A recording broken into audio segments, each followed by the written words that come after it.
I'm going to give you a bit of a storyline of how this overview of these events have unfolded, just here both locally as well as on a national context, our actions and steps forward, and the results that we've achieved, and then some closing remarks about tips and the path forward. So during early November of this year, there were several news reports of smash and grabs, a flash mob type theft of commercial establishments throughout other parts of the country, cities such as Chicago, New York, and the Bay Area of California. It was not occurring here in Los Angeles. These crimes were characterized with multiple suspects working together in coordinated instances involving destruction of property, assault on store employees, and caravans of vehicles parking very close to high-end retail stores.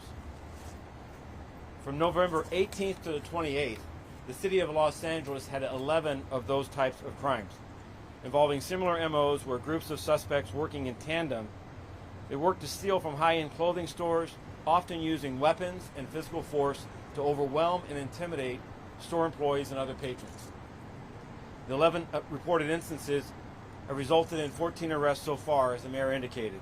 Of the 11 instances, 6 occurred in the western portion of the city, Operations West Bureau. Deputy Chief Blake Chow is here representing those areas of the city. 4 occurred in Valley Bureau, San Fernando Valley area. Deputy Chief Alan Hamilton is there, is the Deputy Chief in charge of those resources.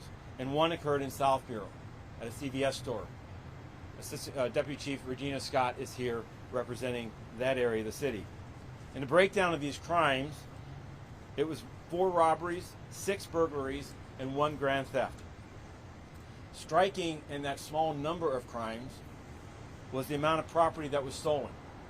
$338,000 worth of property was stolen in those 11 across the course of those 11 instances, and more than $40,000 worth of property damage. In the 14 arrests that have been made, all the suspects taken into custody are out of custody, either as a result of 1 juvenile or the others as a result of bailing out or no bail, zero bail criteria.